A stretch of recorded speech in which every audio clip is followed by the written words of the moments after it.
Welcome to the Master Your Mix podcast.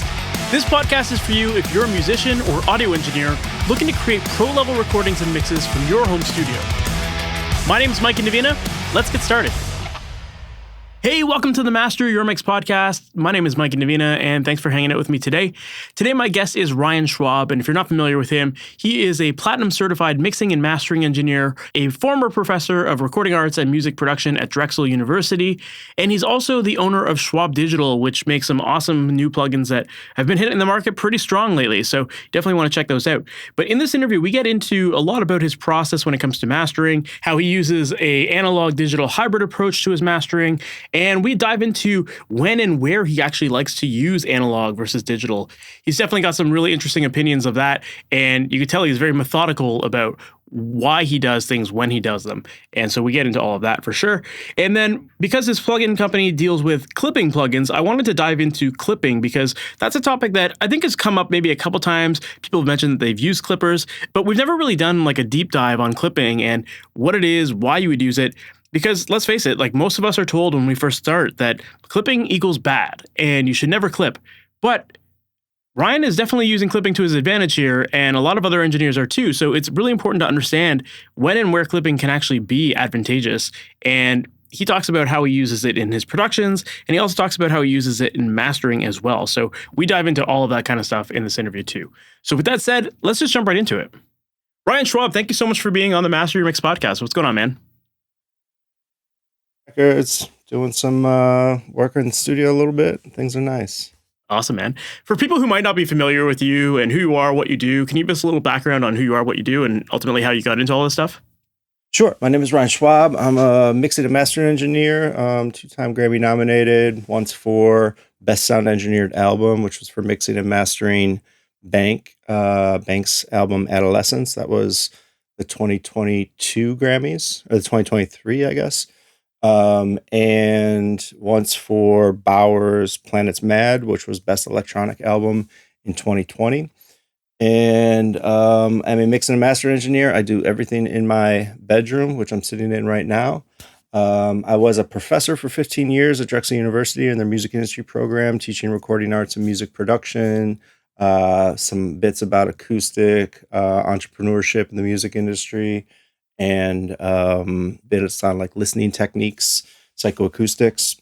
And I have a software company that is called Schwabe Digital, and that company makes audio plugins primarily for mastering and mixing.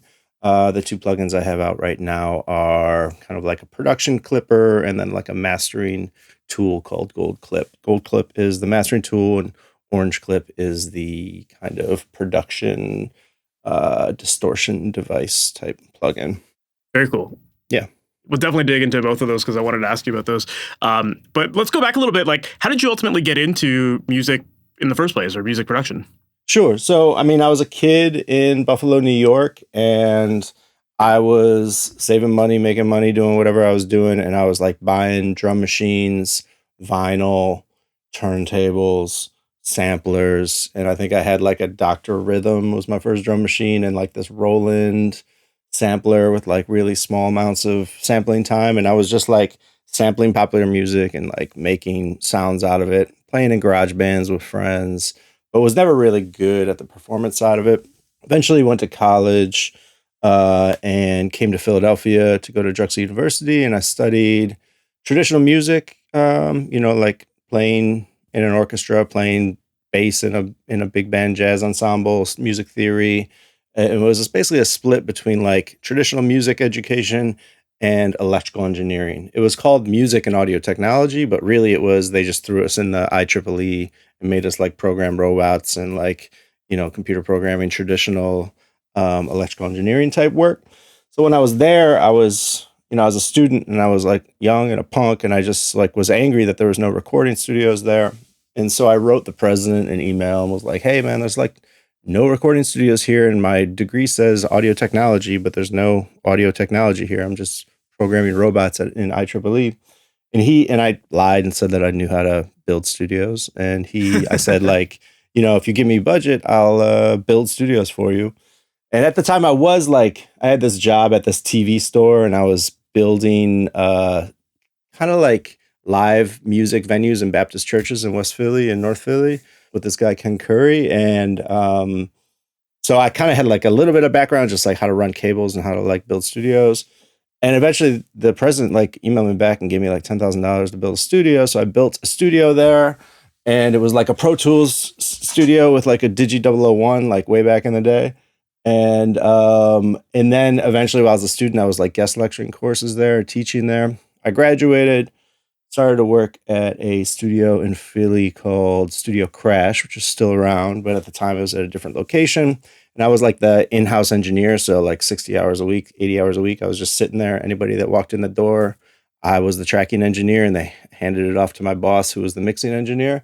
And I just sat there and just kind of hustled local bands through, everyone from like John Stevens, who became John Legend, to like metal bands and just like every genre, Cuban bands, rap artists from Philly, everybody just sat there and just ran through it. And then eventually Drexel started a music industry program, and it grew out of the studio that I originally built. And they asked me if I wanted to come back and build recording studios for them. And so I stopped working as a like in-house engineer at the studio in Philly. And, you know, this was like a really cool opportunity because I was going to have like a budget to just like buy music equipment all the time. I thought that was like, that was like my dream job, right? I was like the only job in Philly where like I had like a, you know, $80,000 a year budget to just buy like compressors and pre's and consoles and like acoustics and microphones and like basically just build studios for them. So for about like 6 or 8 years, I just was the I was the studio manager. That was like between 2003 and 2012, 2010. And I was just building studios, SSL rooms, Neve rooms, like, you know, commissioning like SSL 4000 consoles and 9000, 8000 consoles. Like an old Neve console. I forget the exact one. It was like a broadcast Neve. And I was just building studios and learning like all this gear because I was just buying so much gear. I had like a really nice budget, and they were constantly building new studios. And I think by the end of it, I built 8 studios for them, and a couple of them a few times over. And so I was just like, it was such an education, you know, just to be able to have that place. It was a very rare position to have. And so I was doing that. And then eventually, like while I was doing all that on the side, I was, you know, go home, hustling, making records still. Like I was being a producer, artist, making music on the side, mixing records for people on the side, put out some albums of my own art, my own music with some people. And it was critically acclaimed and it did well. And it was really interesting at the time. But what people asked me for after that was not like, can you produce my record? They were like, can you mix my record? Can you master my record? And so at that point, I like kind of was, I think I was like 30, and I was like making this decision of like, do I chase my dreams or do I follow these opportunities type situation? And there was just a preponderance of people just asking me to like mix and master their records. And I was just like, you know, and they were like bigger and bigger artists. And I was like, you know, I think if I was smart about this, I would pivot towards the engineering side. And so at that point, I pivoted towards just being a full-time mix and mastering engineer on top of working at Drexel, obviously in the music industry program. And then, so I was like putting out records. I think I did like some really big pop records. I think I did like an Ellie Goulding record in 2012. And then right after that, like there was a faculty position open at the university. So I became a full-time professor there, and then transitioned from being a studio manager to professor. Ended up 2024 now. I quit that job last year in 2023 after being there for almost 20 years. And now still doing music full time because music just kind of eclipsed that position as a faculty member. You know, I was sitting in a classroom and there was all these artists being like, I need these stems. I need these mixes. I need like this clean version. And like, that's when I got like, you know, like gold records and platinum records and Grammys and stuff started rolling in. And I was just like in a classroom and I was like, I've done this it was really meaningful to me. I love teaching. And it was like that university like gave me so much opportunity because of like early studio stuff, and then just being a full-time professor and, you know, having a lot of flexibility in my creative work to go mix records and not be there 5 days a week. And it was like very liberating. But ultimately I was starting my company Schwabe Digital because I've always like my dad was like a electrical engineer and he was always building things in the basement. So I always had this like builder's mind. And so like 3 or 4 years ago, I started down this path of starting a plugin company. And I ended up putting out the plugin basically on my last day at Drexel, which my first plugin was Gold Clip. And so since then, I just been like leaving education behind me and just doing music full time and running my software company full time. And so really I got into music just through like making beats, like most people in high school, you know? And that kind of just one thing led to another, led to another. And I kind of just kept on chasing opportunities and somehow landed here where I'm in a position where I get to like make music for a living, which is like the most humbling thing You're in back the to the world. dream.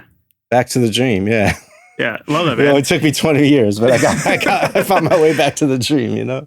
But it's interesting though. Like you sound like you're the kind of guy who just you're not afraid to take chances, not afraid to take opportunities when they come and try things that are new. The fact that that relationship with the university came as a result of like you kind of even just like you said, like you lied about like I know how to do acoustic setups and whatnot. It's like that you just took your shot and like that turned into such a fruitful relationship that has now turned into so many other things. So I think it says a lot about your personality and just like taking those chances and just working to ultimately do what ended up being best for you. Yeah, and like the other, the last thing that I did that was difficult was quitting that job, because becoming a full-time associate teaching professor is like a very dignified and difficult job to get. I don't know if I could get it now. Like they're so highly competitive. They do national searches. They do like dozens of interviews and they're extremely difficult jobs to get. So when I was quitting, they were like, "You don't want to stay?" And I'm like, "No, I think music is just like really has a hold on me right now." And there's infinite opportunity in an education, it's just like next year, it's the same set of classes and new students. And I kind of like saw my future there and I was like, I did this and I loved it and it meant so much to me, but I like just see so much more opportunity now. And I just like, they're like, "You don't want to raise nothing?" I was like, "No, I think I'm just going to go." And, it was like, I remember my parents being like, "Are you sure?" And I'm like, "Yeah, I think I'm gonna bounce." And it was the best decision I ever made, Yeah. So sometimes you get like the most comfortable path is not always the best path. And I took a chance and it turned out to make a lot of sense. Yeah. No, but I think that that's a really important story to share because so many people that are listening to this, they are stuck in a day job that, is that comfortable path for them. And maybe they're not really feeling totally fulfilled with their music career, and like they're not getting the chance to work on their music as much. And so, I'm sure there's a lot of people listening to this trying to figure out how they can make that same transition as well. Yeah. I mean, you have to be strategic, like following your dreams is really an important aspect of life, but also like following opportunities that come up that are adjacent to that dream sometimes. So that was like something that really kind of like hit me hard was when I was, when I was 30 and I like put up a couple records and I was like, I wasn't super confident as a producer, but it was like in my heart, like it's what I wanted. And I couldn't really articulate as to why I wanted it so bad. And I don't think a lot of people can, just being a faculty member for so long and seeing, 17, 18-year-old kids come in, they all just have this like really kind of hyped up on this dream. And it's healthy. It's really good. But I think one of the things that I did along the way is like, I started to like see opportunities surrounding my dream. And it's sort of like giving up in some aspects on the primary dream of like being this producer and like, being like at the forefront of things. And I kind of like realized that like maybe my path, and it fits my personality too better, is my path is like as a behind the scenes person.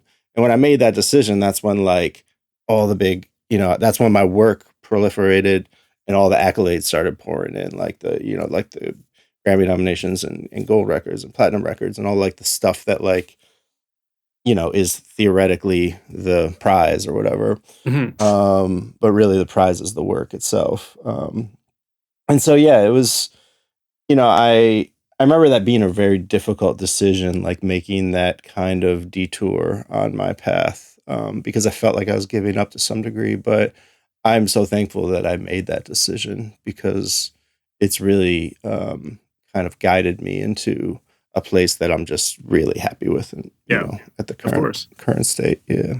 And it sounds like you hadn't completely abandoned that dream. Like you were still working on music while you were teaching and stuff. So it wasn't like it was Sure. gone for like 20 years and then you just got back into it. Like you were still working on it and building up those relationships and building up those skills so that, you were much more prepared to go all in and, you had all that stuff behind you already. 100%. I guess I'm saying like going from like the producer artist goal mindset to like engineer, Gotcha. mixing, mastering engineer space, which was like was never really something that I aspired to. But while I was teaching full time, like I was doing a lot of projects and a lot of people would hit me up, and I could only take on so much mixing because like, mixing is a huge time endeavor. And if I was a full-time professor, I had to kind of like be strategic about what I was accepting. So I was only doing like 2 records a year, but they were like, I made sure that they were like, culturally important, relevant pieces of work to put that time into. But like mastering really fit into my schedule because it's a much more touch and go type process. It's, maybe one day of work for a record. And, being a full-time faculty member, was constantly in and out of the classroom at the university, whatever, I could like fit in mastering. So that's why that kind of like became a huge part of my work over time, just because it was like, it kind of fit the structure of my existence at the time. Yeah, that makes a lot of sense. So as far as the mastering side of things goes, like, was that all self-taught or was that some stuff that you kind of learned in school? Like, how did you learn mastering? I mean, honestly, my career has been very much autodidactic. Like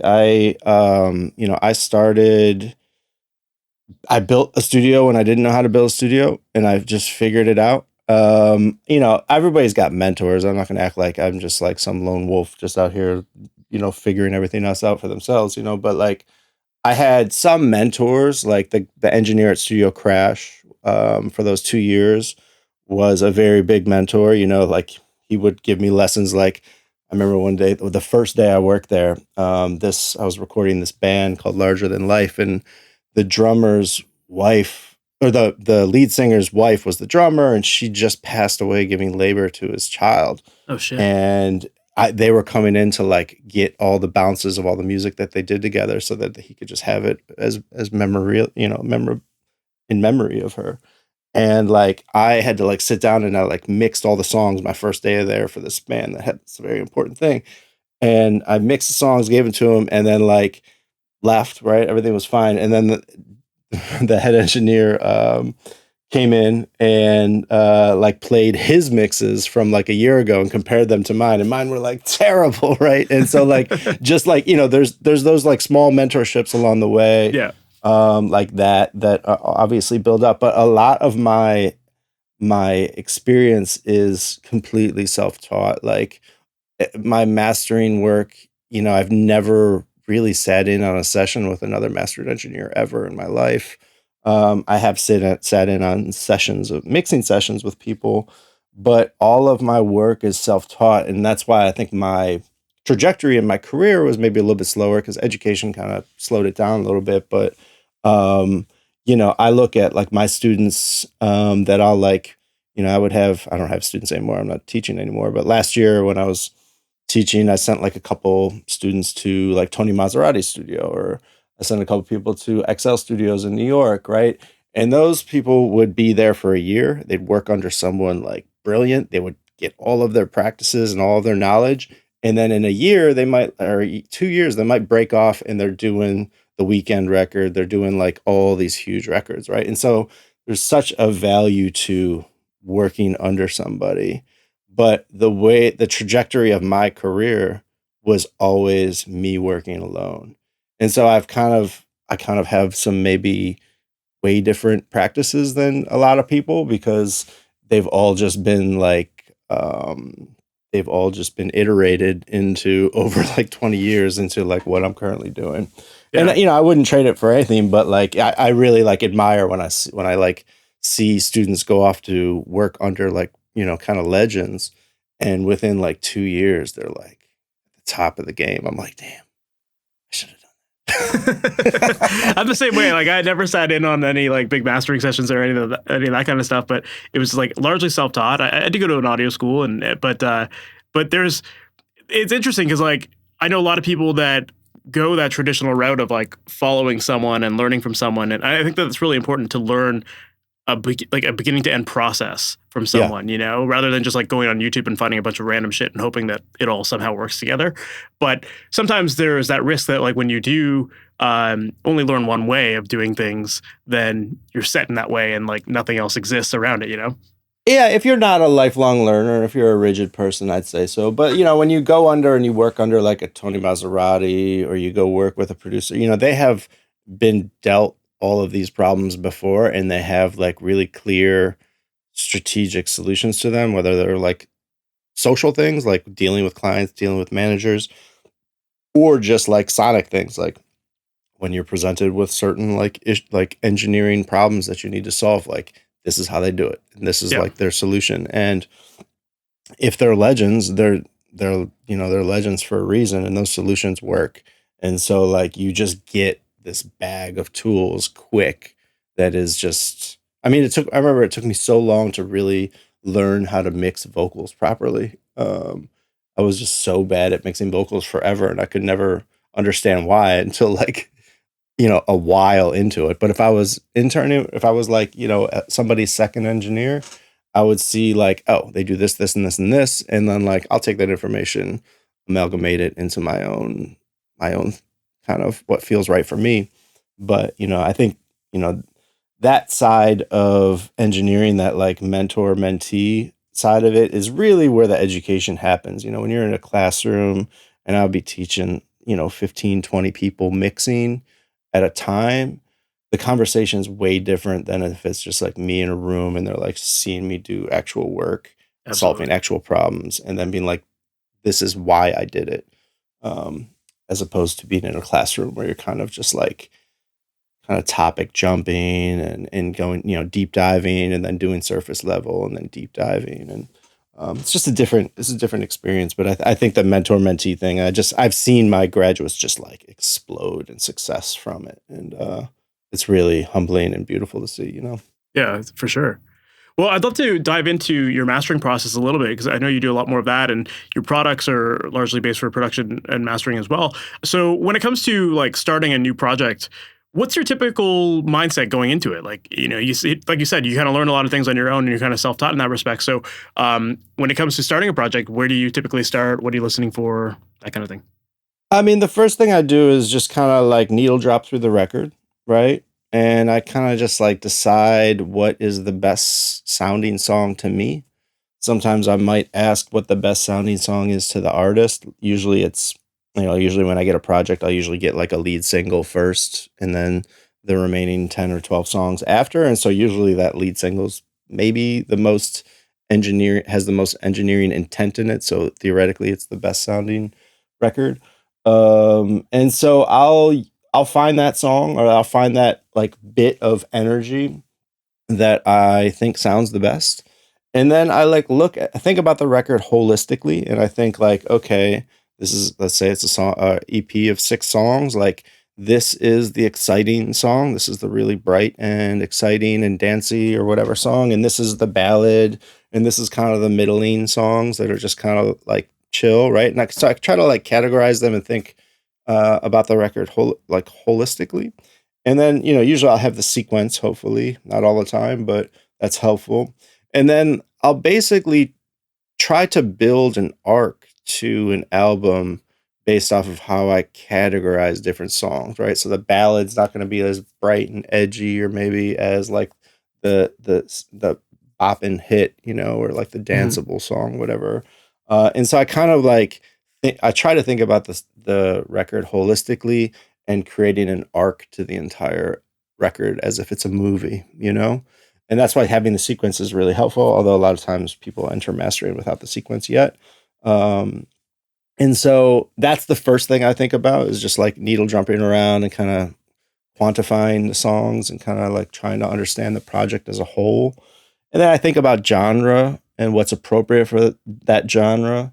and I think about other records in that genre and how they feel, whether it's like a warm and rich sounding tone, not like a hyped tone. If it's like maybe it's like an EDM record, it might be more hyped, like more sizzly and 8K and 10K and up and deep sub bass, right? Or if it's more of like a smoother, like classic sounding record, it's going to be more round tonality. And so I'll pick tools based around that accentuate that type of sonic aesthetic.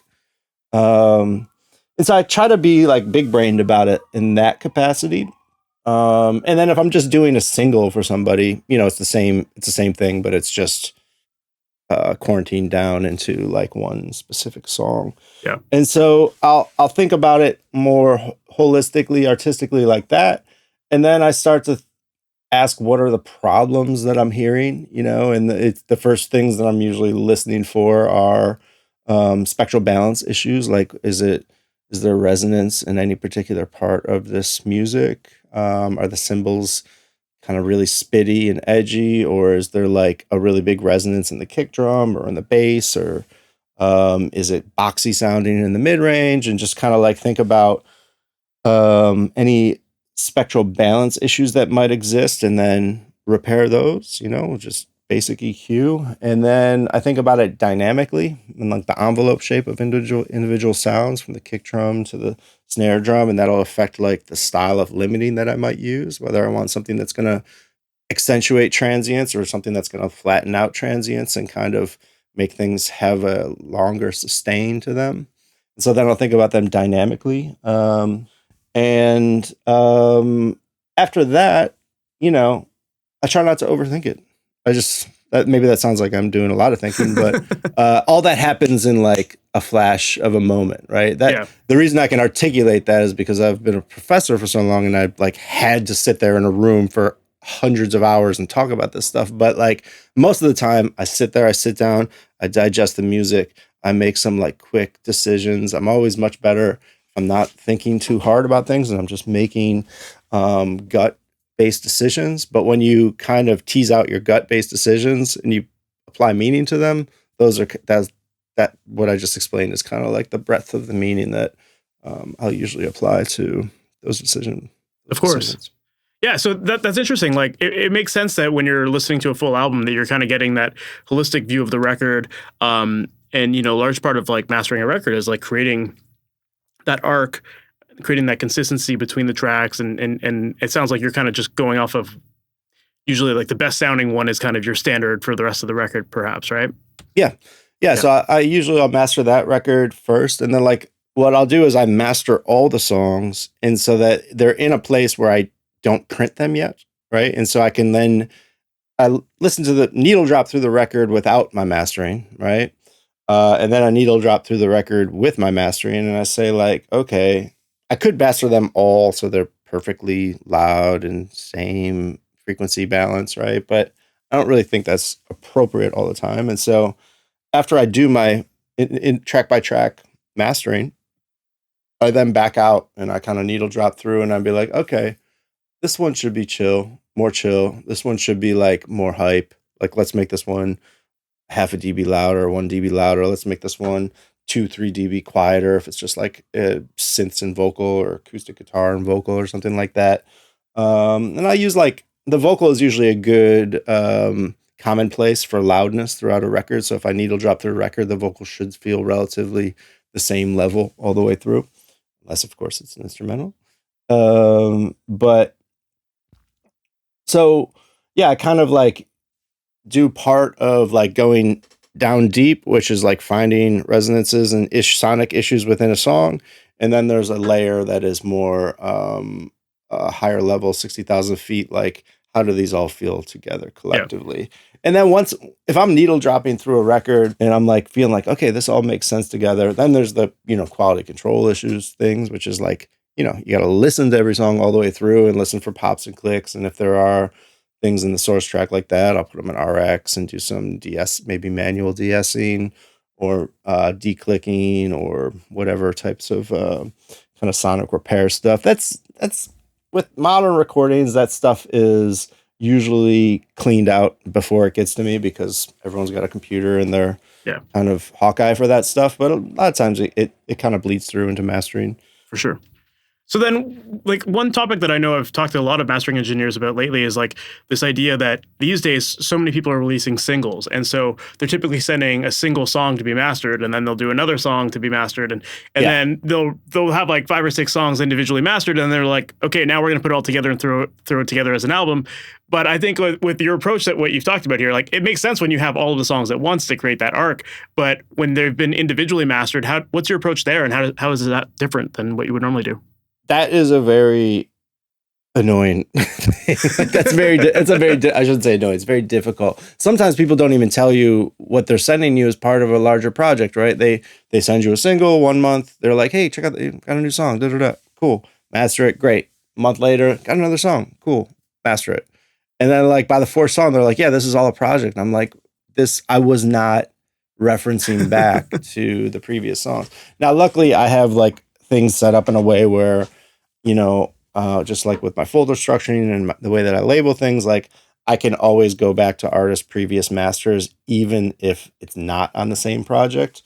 I still try to keep it in the kind of relevant space because, if I did like one album for an artist last year and then they're putting out singles and I master like the new singles, like way brighter or way louder or something like that, when it goes on streaming, potentially people are going to be listening to it straight through. So I want to keep some continuity there. So I try to like treat everything like it's all one big album for that artist. So I try to always reference back to, I just sent out some messages before I got on here, this artist MRA, I forget what the initials are, but I did a song for them 3 months ago and I did 2 songs again this morning, and without asking, I just assumed that those 2 songs are going on the project with that artist. So I imported that record, kind of got an idea of like the approved master, what it's like from like a bass. It also helps me because I know that it'll get proved faster because that's the tonality that they're looking for. So I always now reference back to pieces, but it's burnt me a bunch of times because I have like not, before I kind of had this practice, I would just kind of do them like blindly. Like, here's another single. It's going out in the world, whatever. But you really can't do that anymore because, everything's going on a single streaming artist page. And so you gotta keep continuity within the artist profile. Yeah, that's a good way of looking at it because you're right. Like, people can't forget that they're all going to eventually end up on a Spotify playlist together. So, whether you're just getting one song at a time and trying to make that song the best it can be or whatever, it's like at the end of the day, it's going to be butt up against something else. So, you need to make that continuity between those tracks. So that makes a lot of sense. And a lot of times, like the artist or the engineer have like vastly different ideas of songs when they send them to you. Like, I'm doing a record for this artist that's like doing big country songs right now.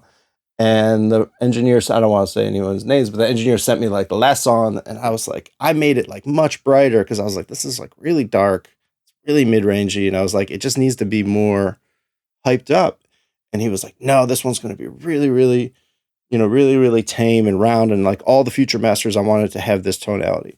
And then he sent me a song like last week or whatever that was like really bright and really aggressive. And I was like, do we need to reference back to the last song that we said was going to be the tonal structure for all the songs? He's like, no. This is completely different. This one's going to be bright. And so it's like, sometimes my initial instinct of like, make everything the same, because then you have to undo that as well. Right. And so there's there's no one path forward. It's all about communication, being open to, iteration, and like just communicating like what is it that you're looking for out of this. I always start with continuity, but I understand that, artists are often reinventing themselves and approaching their music in different ways, and you have to be adaptable to that as well, or amenable to that as well. That makes sense.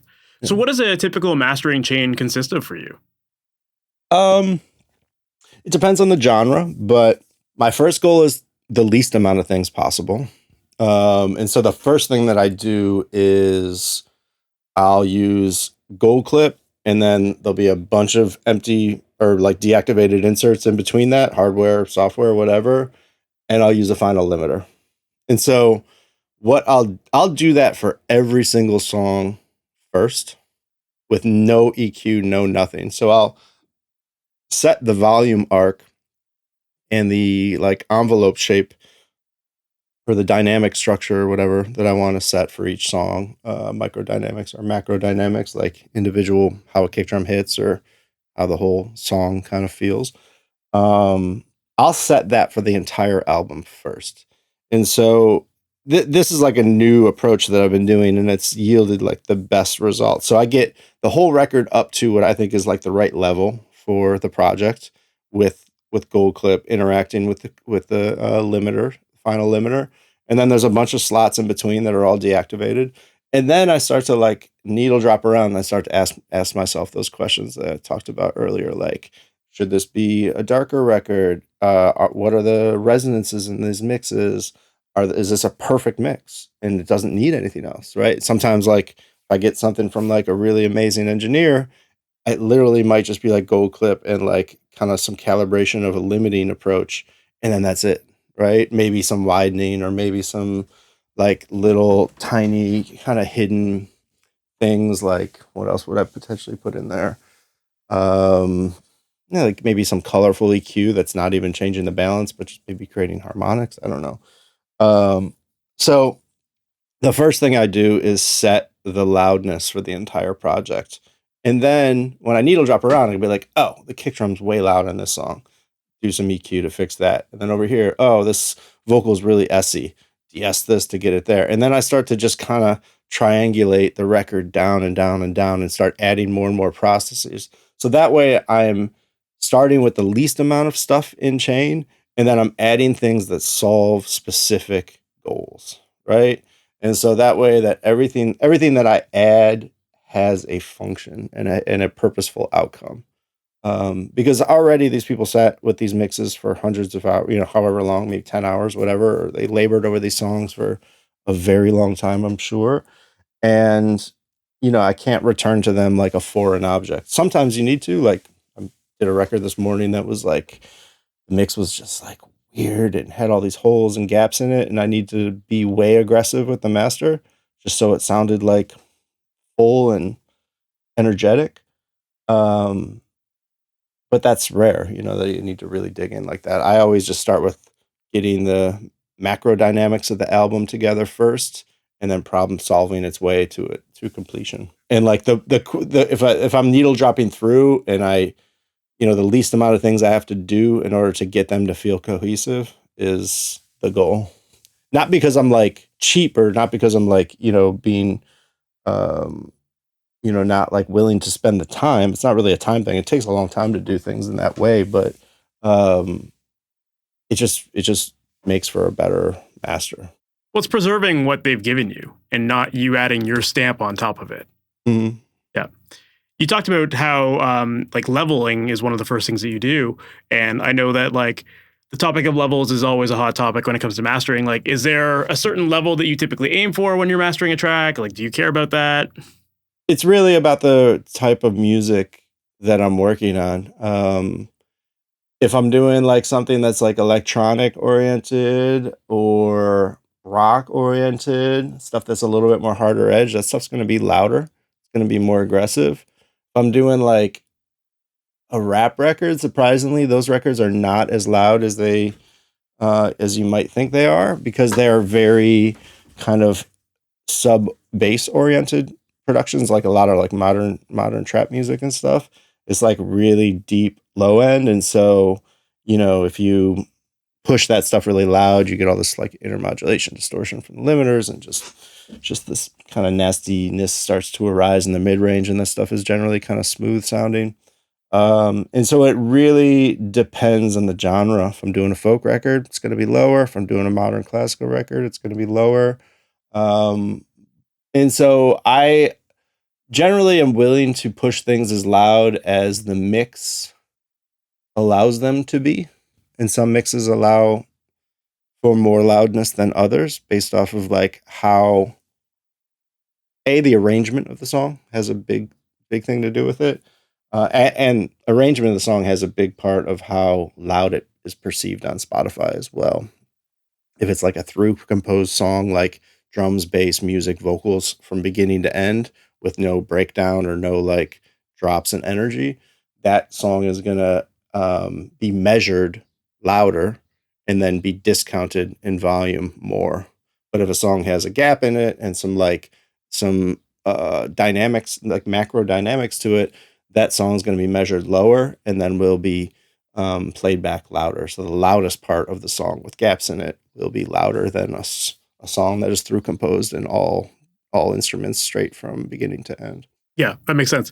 Yeah, and for people who maybe don't understand that concept, it's because like Spotify's using integrated loudness as their measurement. Right. So integrated measurement or loudness is measuring the level of the entire song. So yeah, if you have quieter parts in the middle of that song, then the level is naturally going to go down. Whereas if everything's on 11 all the time, then it's going to be super loud all the time. And right, but if you're listening to that, if you go to the album page, in that situation, it listens to the integrated loudness of all the songs together because it maintains the volume relationship between individual songs in the project. So like that's why when I was talking about setting the macro dynamics or the arc of the album as a mastering engineer, so that kind of dynamic structure is maintained if you're listening to it as an album. But if you put one song in a playlist, it measures that individually and then measures it against everything else in that playlist. Gotcha.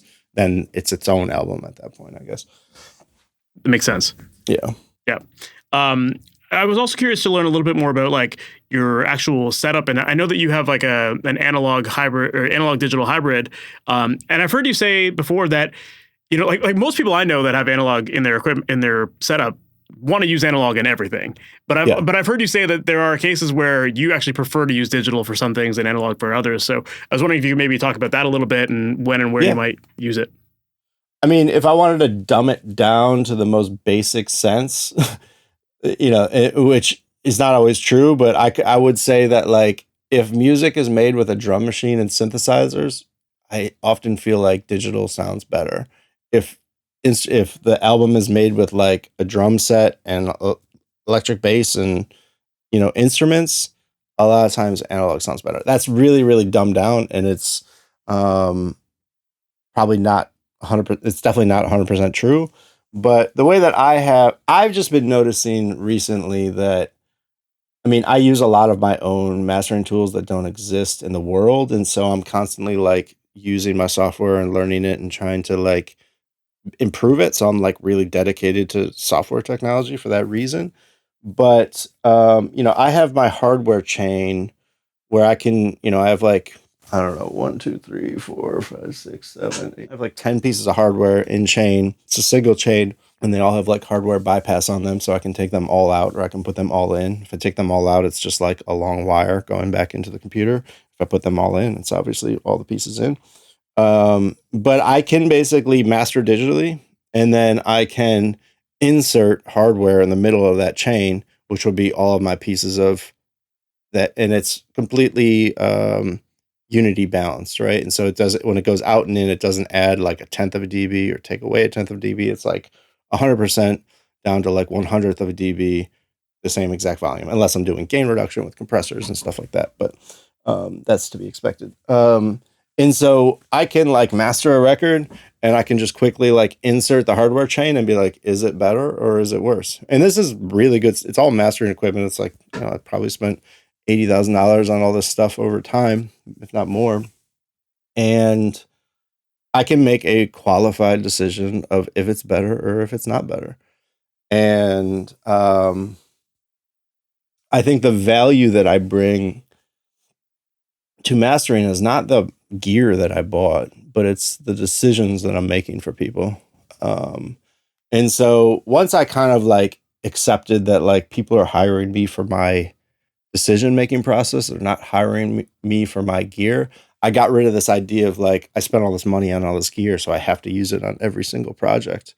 And because I have to justify why they're paying me for the music, because I have all this expensive gear and they don't have it, so that's why they're paying me.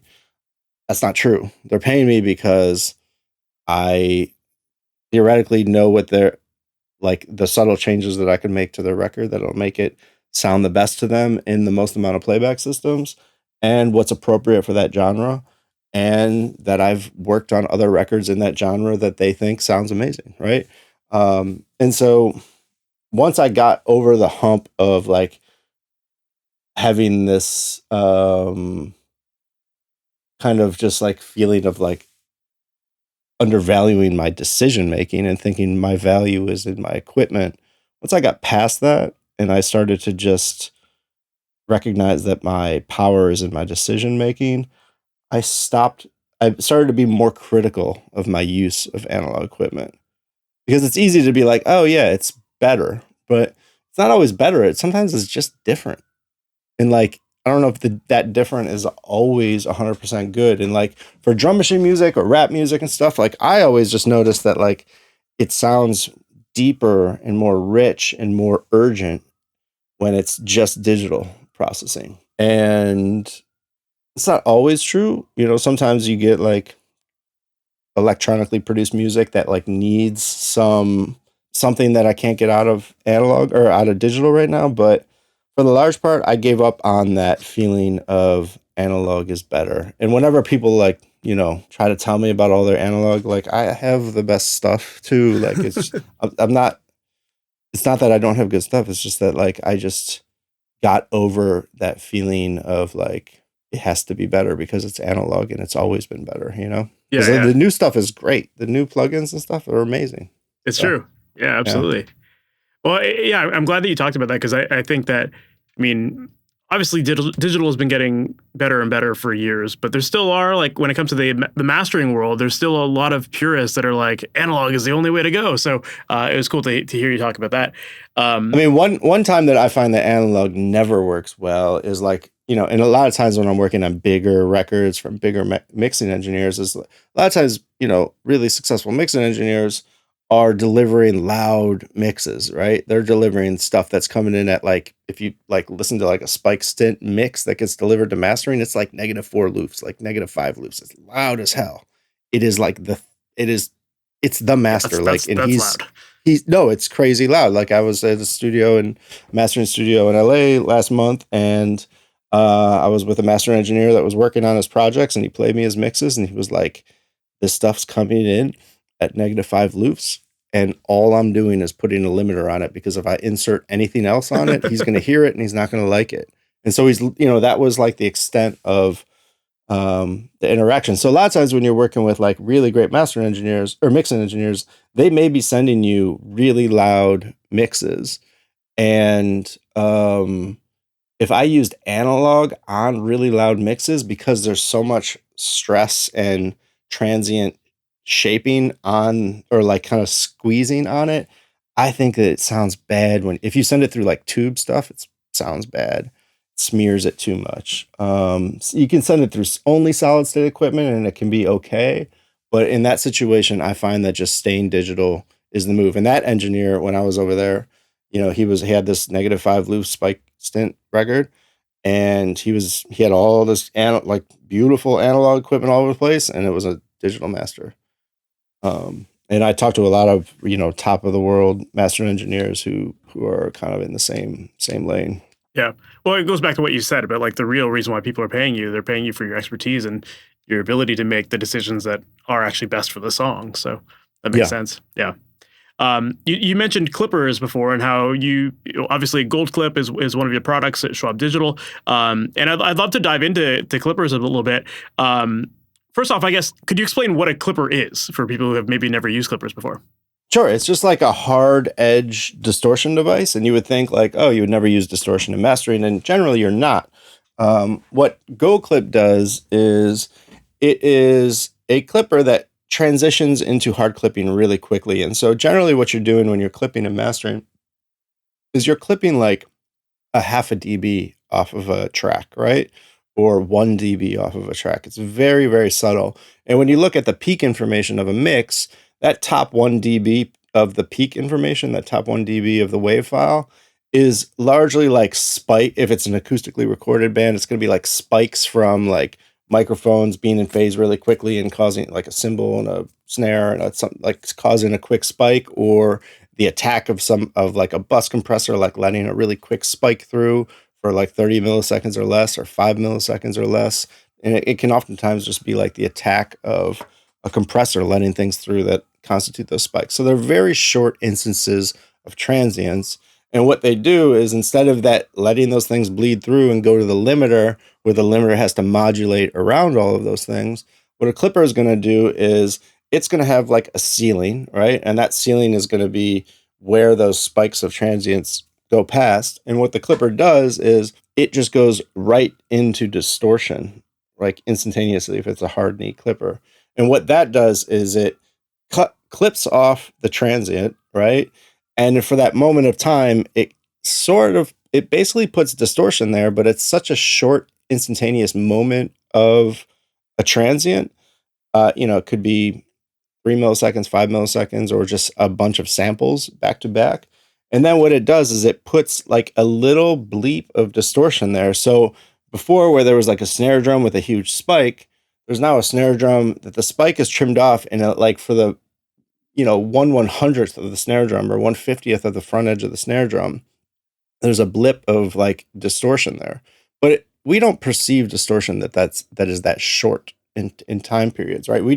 If you had like a sine wave or a piano chord that you clipped, it's going to go, it's going to something sound that bad has more sustain to it. Sustained. But when you're taking just these little short transients and you're snapping those off, putting this like little momentary instance of distortion there, that momentary instance of distortion sounds like an accentuated transient.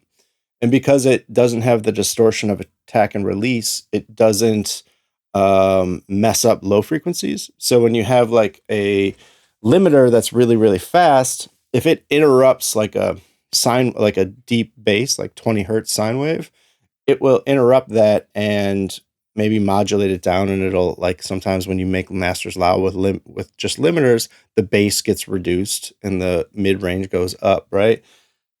Technically, clippers aren't going to have that effect as much because it's doing little short bits of distortion, and it's basically cooking the signal so that when it gets to the limiter doesn't have to do that quick modulation. Now, the one thing that gold clip does in addition to that, so that's clipping's really great because there's no attack and release, and it's this instantaneous kind of reduction of peak information that our ears kind of perceive as fatiguing anyhow, and it creates this psychoacoustic effect of the transient still being there, but they're actually taken away, and so you can make the signal louder. Then the thing that gold clip does is it has, what's the reason it's called gold clip is because it has this gold processing on it, and what that is nonlinear gain applied to the clip signal. So the reason that the gold clip has a clipper is just for the gold processing. I built gold clip for the gold processing, not necessarily for the clipper. The clipper is amazing, but the gold processing, what that does is it's nonlinear gain. And so in order to do the math of this processing, it needs to know what the maximum signal is. So if the maximum signal, if you leave the clipper at 0.0, the processor knows the signal is going to never get louder than 0.0, right? And so what the gold processing does is, as the signal approaches 0.0, it's constantly, like sample by sample, analyzing the loudness of it relative to 0, right? And so if you turn gold processing to like +2, like modern +2, what it does is it raises the volume of the whole track by 2 dB.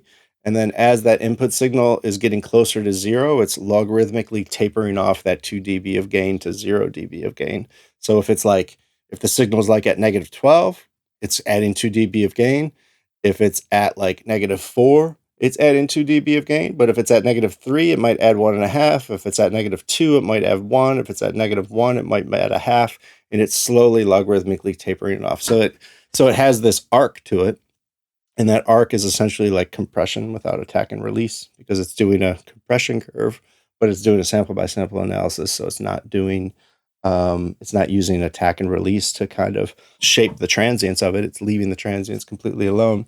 And that process basically like lifts up or inflates sounds and makes them sound bigger, because it's taking the data that it's getting from the clipper, the signal relative to the clip point, and it's kind of doing this constant manipulation to it.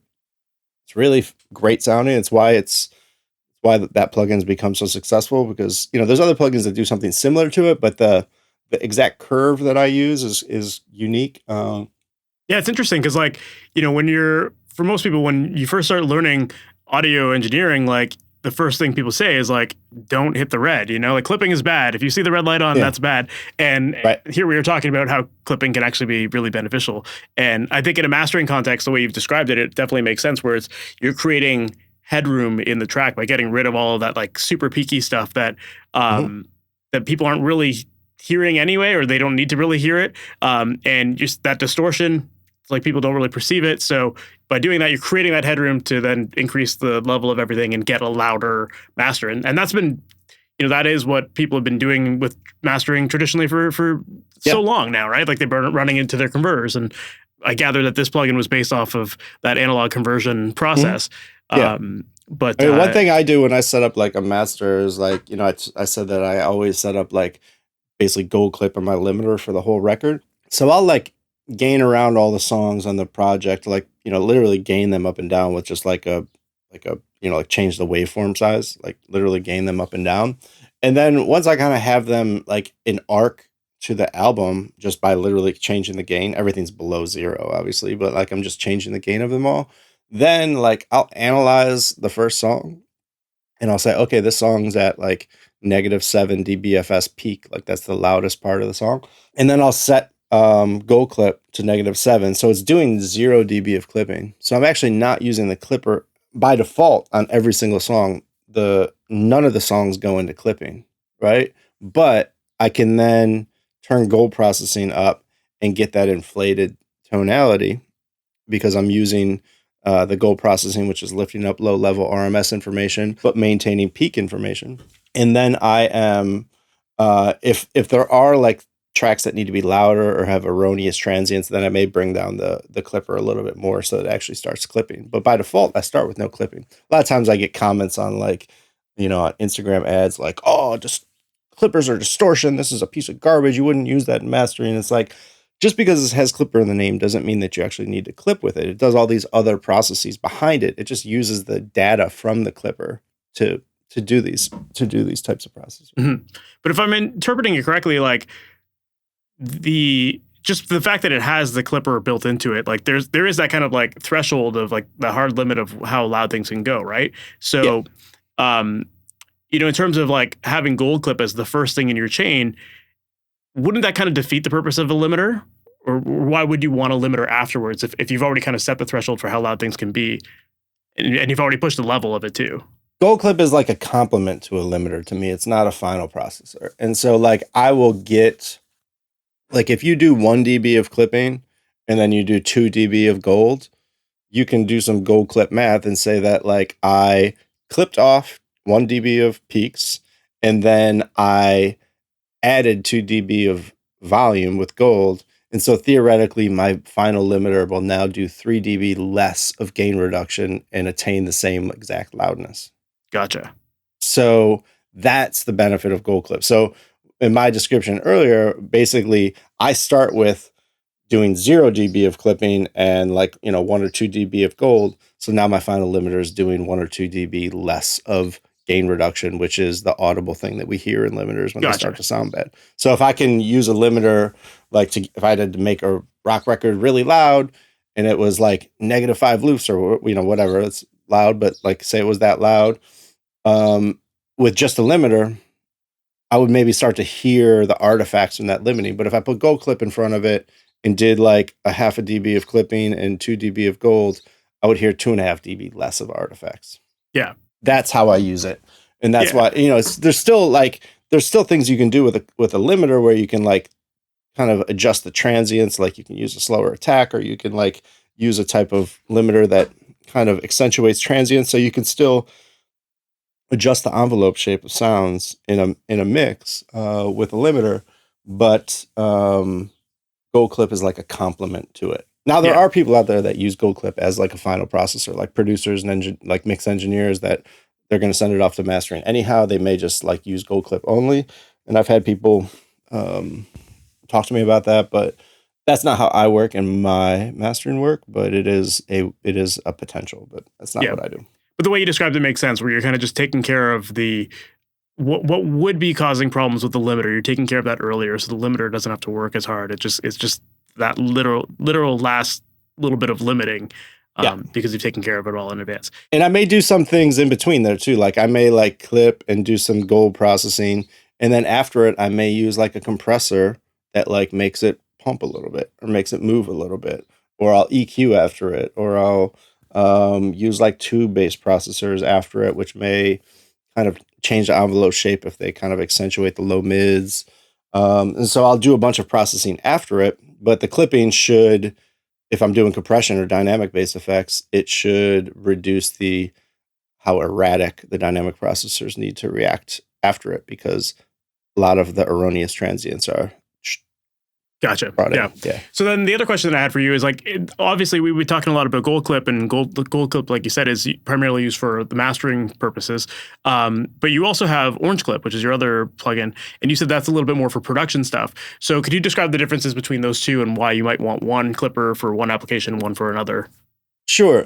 They're set up largely in the same way. Like the structure of the plugins are largely the same, but the sound of the processor is much different. So Orange Clip is a much more like a tonal piece where it distorts in a really, really recognizable and familiar way.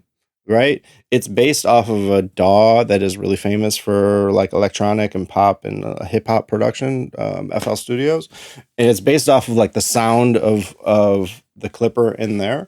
And so it basically, that since that DAW is so famous, I think it is the most widely used DAW in existence because it was like cracked it was so easy to crack. So everybody that made beats in high school was making beats in FL, and that the sound of that thing, the way that it overloads and the way that it distorts, became like a very big part of popular music because it just was it was a primary instrument as well as it being a DAW, but it was an instrument really. And so that tone was very, very kind of culturally significant to me, and I would always be like mixing records that came from that DAW, and I would be trying to replicate the overloaded tone of that mix in Pro Tools or Logic or whatever, and I would really struggle to get it to sound exactly the same. And it was a struggle that a lot of my mix engineer friends also dealt with because they also had those exact same experiences of like things coming out of that DAW sounding a particular way and then not sounding that way when they got to final mix. And so then like producers wouldn't give stem breakouts because they'd be like, no, you're not gonna be able to make it sound the same. And so they would always be working off 2 tracks. And it was just like this kind of like issue in the production chain of like pop music and hip hop music and some electronic music. And so I was just like, one day jokingly, I was like, what if I just made something that emulated that tone, And it was like more of like a joke that I said to my friends, and they were like, actually, that would be super helpful. And then I just decided to do it. And so it is like a very particular sound. Like Gold Clip is like pristine, big brain, very clean, and like you can use it. It's like very like detailed, and the oversampling is very sophisticated in it. This one, you can turn the oversampling off and you can just overload it. It distorts. It gets like gritty. It's like nasty. It sounds amazing on like drums. If you put it on drums, you can get like Nirvana, like huge sounding, snapping drums. If you put it on background vocals and use like the soft knee, you can like shove background vocals down and like hold them in place. I put it on vocals sometimes where you basically set the ceiling so it's not doing any clipping, but it's like wave shaping the vocals down, and it wave shapes them so round that it almost acts like as a de-esser. It's really an amazing sounding tool, but it's literally kind of nothing like Gold Clip. I know a lot of people like Tizio just did a mix with the Masters, and he was using Gold Clip and Orange Clip on a Chris Brown record, and I think he was using Gold Clip and then Orange Clip after it, back to back, just to like get maximum loudness. So I know a lot of people are doing that as well. You can do they're just set up in a very simple user interface so you can like get what you want out of them in like 5 seconds and not have to look at the plugin for too long once you understand kind of the structure of them. But yeah, back to Orange Clip. It's just like a very familiar tone that's become a part of a lot of popular music over the past like 25 years. And I wanted to be able to do it in Pro Tools. So I like did my best to kind of match the tonality, and I think it sounds amazing. Yeah, for sure. So then as far as the differences, like, like you said, like one of them is meant to be clean, one of them is meant to have some dirt to it. Is the sonic difference between them, does that have to do more with like hard clipping versus soft clipping, or is that just like another part of it altogether? That is, Gold Clip has 3 different clippers in it. It has classic, modern, and hard. And modern is kind of like a hard clipper, but it like kind of expands low frequencies. And classic's more of a soft knee clipper because like the device that it emulates is much more saturated sounding and like bright and edgy sounding. And so those 3 clippers are, I use different developers for every plugin that I make. Like I want all my plugins to sound different, so I don't reuse code between plugins. Like I kind of rebuild, which is probably stupid because that's not like the most efficient way to do things. But I want my plugins to I want them to be like their own singular thing. And so I have 2 other plugins in development right now, and they're made by 2 whole new developers that I found, and they sound totally different and like really amazing. But I am starting to share like the oversampling code between them all because the oversampling in Gold Clip is very amazing. And so I'm actually just got the rights to that, and I'm like integrating that into all the other plugins. But anyhow, what was I saying? Gold Clip and We're just talking about the differences between them and like the hard clipping versus soft clipping and all that. Oh, right. The hard clipping. So Gold Clip is kind of like 3 different styles of clippers. One of them sort of soft, but they're both kind of hard. But those are very sophisticated clippers that have like unique like anti-aliasing processing built into the clippers. So those are very specific. And then Orange Clip is a very like specific singular mathematical function that it uses for this one style of clipping, and it basically goes from a rectifier, like a hard clipper, and then it can go to like an extremely soft clipper all the way down to like -51 dB. So it starts to bend the signal all the way down that low. Where Gold Clip, it's between like -5.5 and -12. Orange Clip goes all the way down. So it's a totally different tonality and style of clipping. Where Orange Clip is very like digital sounding and like modern and kind of edgy, or can be edgy. Gold Clip is much more pristine and usually stays out of the way if you're using the modern setting of it. It's a lot of people say, oh, all clippers are the same, but like I went pretty hard on these developers to get them to sound like very specific things. And so to me, I think there's quite a bit of variety into the tone of these devices, and a lot of people that have one have them both because they're kind of workhorses. Yeah. Well, that's what I was curious about, because like I have always heard that argument, like clipping is the same. The sound goes over the threshold and it gets clipped, or like, so how different could they all be, right? But I think what you said makes sense, of like the knee of it all has an impact on it. Yeah, I mean, and that statement isn't necessarily untrue. Like if you like a lot of standard clippers, like if you put Orange Clip into like a hard knee setting, it isn't drastically different than another clipper and that's a hard knee setting, because it's basically just going straight into rectifier mode. But what's different is about how the knee shapes work. And on Gold Clip, it's completely different because it has this anti-derivative, anti-aliasing built into the clipping effect. And so that's like built into the clipping technology. So that's like a whole separate kind of story that's going on there. But yeah, largely a lot of these clipping effects, if it's a hard clipper, it's using like a really simple mathematical function. Yeah, makes sense. That's cool, man. Well, I don't want to take up too much more of your time. I know you got to run soon, but just curious to know, like at the end of the day, like when it comes to your masters, like ultimately, in your opinion, what makes a great mastered mix? I think it is something that captures maintains the emotional instinct of the song, and makes it transferable to as many playback systems as possible.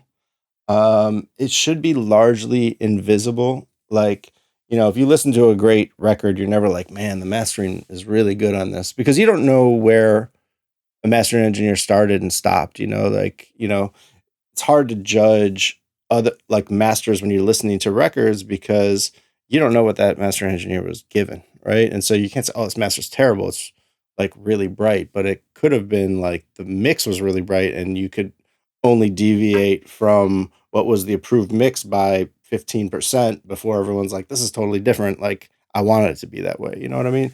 And so, what I think is a great, you have to like, there's limitations in mastering that you need to live within and you need to like somewhat accept.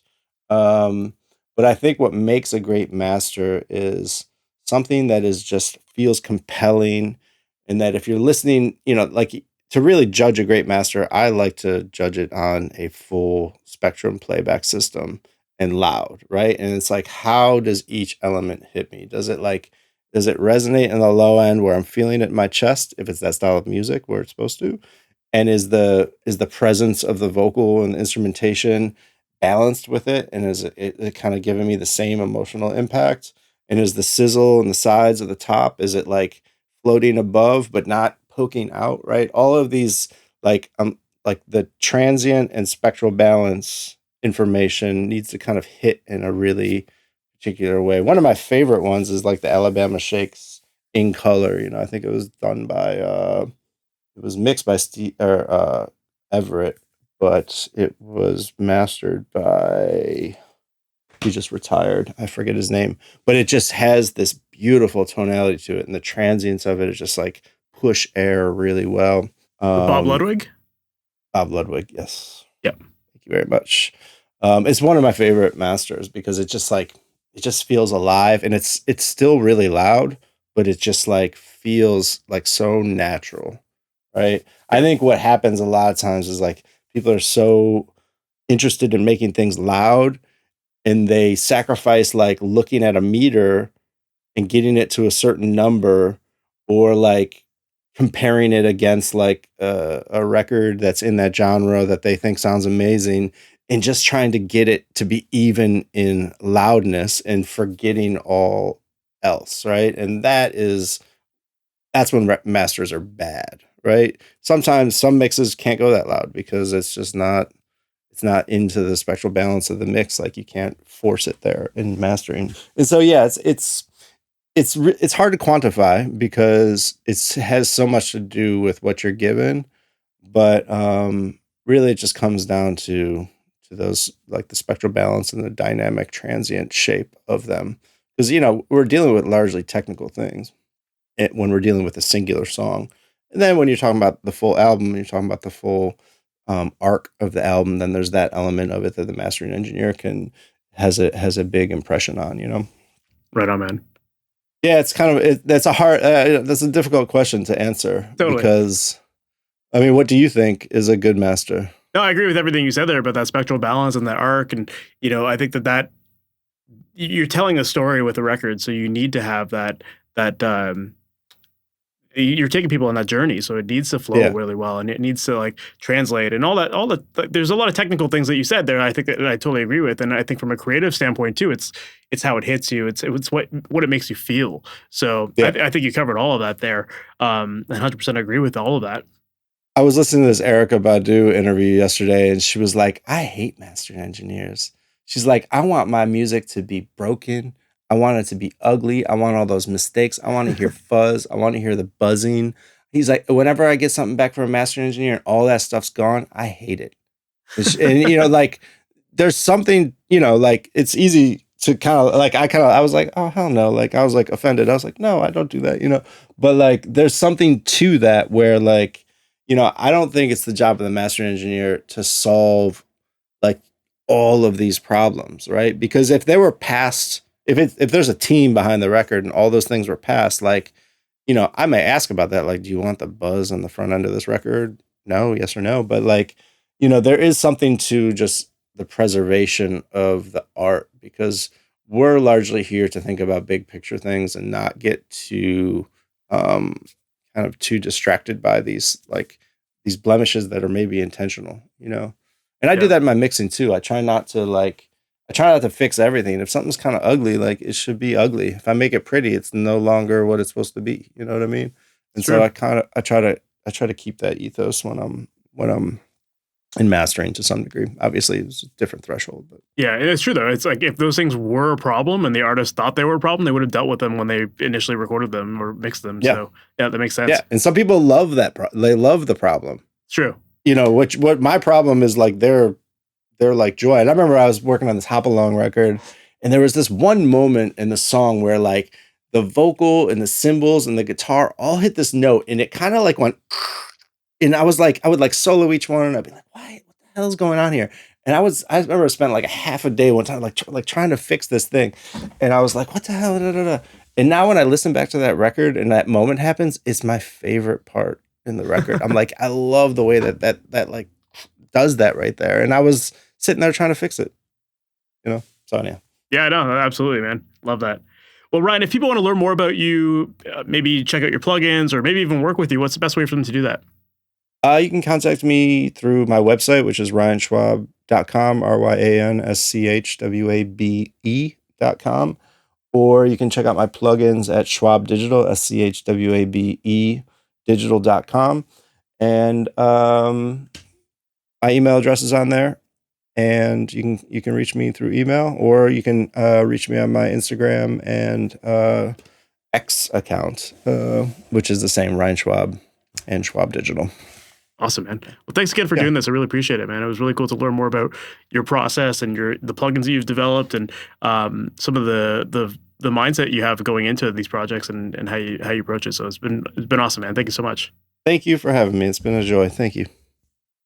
So that was my interview with Ryan Schwabe, and I thought it was really great to go deep into understanding clippers and how they differ from each other or how they differ from limiting and when and where you might actually want to use clipping.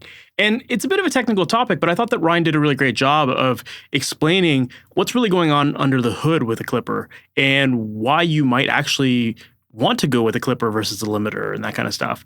And clipping isn't something new. People have been using this forever, especially in the mastering world. If you listen to my interview that I did with Harry Hess, he talked a lot about using clipping as part of his mastering chain and taking his analog signal and then clipping his analog to digital converter to get extra volume with his tracks.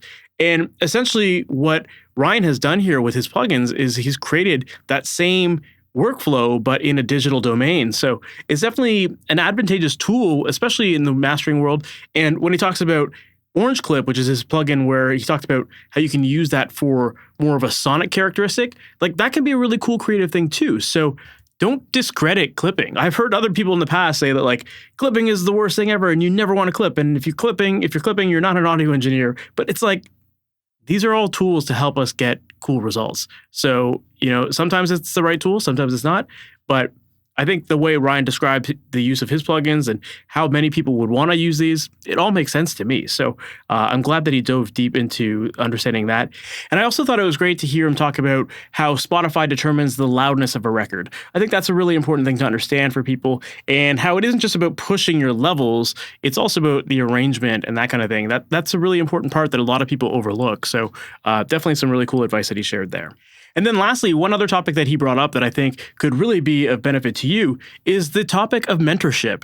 And like he said, when you have a mentor, you can accelerate your learning curve. You can grow faster and you can learn that beginning to end system so that you know exactly what to do and there's no guesswork. You're not just taking bits and pieces of YouTube videos over the course of years and whatnot, trying to figure out how it all comes together. When you have a mentor, you can really press the gas pedal and get great results quickly.